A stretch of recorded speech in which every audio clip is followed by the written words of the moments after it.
souvent dafay làqatu ci leneen loo xamante ne duñu ko fooge. programme bi nga xam ni mooy programme bu bees boobu nga xam ni laboratoire bi ñu naan Novo Nordisk moo ko fii indi en partenariat ak association des diabétiques donc du Sénégal mi nga xam ni Baye Omar mooy seen président ak ministère de la santé donc dafa am benn convention boo xam ni dañ ko signé boo xam ni pour mun leen accompagner parce que dañuy remarqué woon ni loo xam ni dafa am maanaa la parce que lu yàgg dañu defoon ne xale du am jabet mais foofu dañu doon juum léegi xam nañu ñun ñu nekk ci hôpital yi que xale yi am jabet dañu xaw a jéggi dayoo dañu xaw a bëre te daanaka suñuy ñëw souvent dañuy ñëw ak ay problèmes yu bëre ay complications comme ni ñu koy waxee ci nasaraan te li ñu bëgg mooy que complications yooyu bañ a am parce que complications yooyu du amee dafay gàllankoor famille bi dafay gàllankoor personnel de santé bi parce que xale boo xam ni dafa am jabet ba pare am complication faj bi dafa xaw a metti mun nga toog 24 heures toog ci wetam te loolu surcharge de travail lay indi ñun suñu sañoon ñun en tant que professionnel de santé dañuy def tout pour que xale yooyu bañ a am benn complication te que xale yi nga xam ne dañu am diabète ñu mën leen dépister très tôt c'est-à-dire def tout ba nga xam ni avant ñu am ci complication ñu xam ne dañu am diabète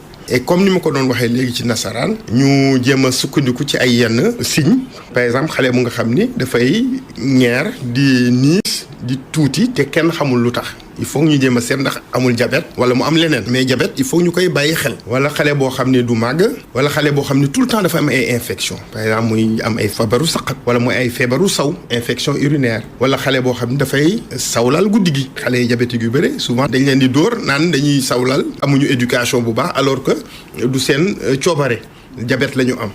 wala xale yoo xam ni daanaka dañuy naan lu bëri di maigrir seen yaram di ngeer ba pare ñu kon ne di lekk lu bëri loolu foo ko gis rek war nañu xalaat diabète donc suñu taxawalee signes yooyu ba nga xam ni famille yi xam nañ ko dañ leen di expliquer que suñu gisee genre signes yooyu dañu war a dem ci koo xam ni mun na seet ndax xale bi amul feebaru suukar bi donc ñu mun ko dépister loolu suñ ko defee suñu defee communication boobu ci population yi au moins danañu mun a dépister xale yi nga xam ne dañu am diabète éviter ñu am ay complications parce que vraiment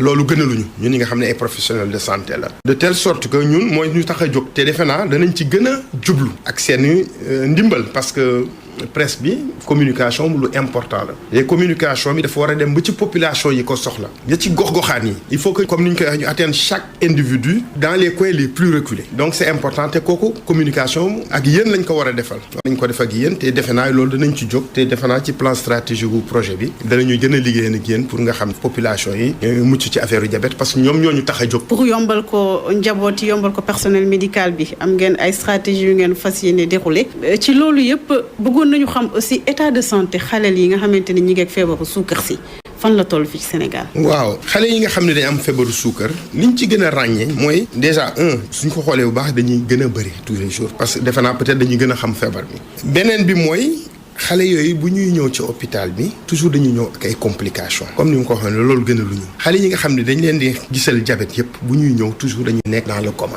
wala ñoom benn complication boo xam ne dafa sévère et pourtant loolu mënoon nañ ko gis nasaraan bi naan le diabète n'avance jamais masqué c'est-à-dire que toujours dana am loo xam ni mooy tax ñu war a xalaat diabète donc loolu su ko famille xamoon duñ ci yegg. beneen fànn bi également mooy xale yi nga xam dañu am diabète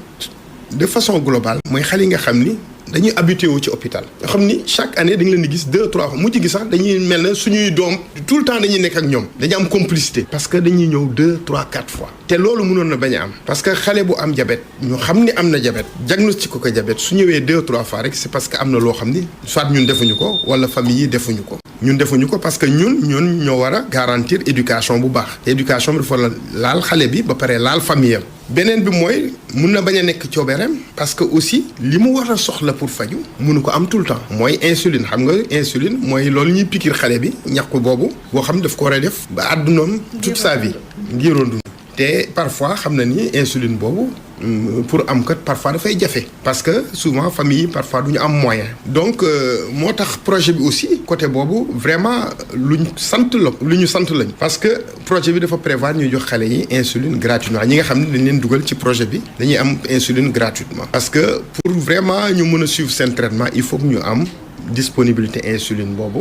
am disponibilité piqûre yi muy àndal am disponibilité yi nga xam ne moom la ñuy jëfandikoo pour surveiller ndax ñu ngi ci yoon bu baax wala nekkuñu ci yoon bu baax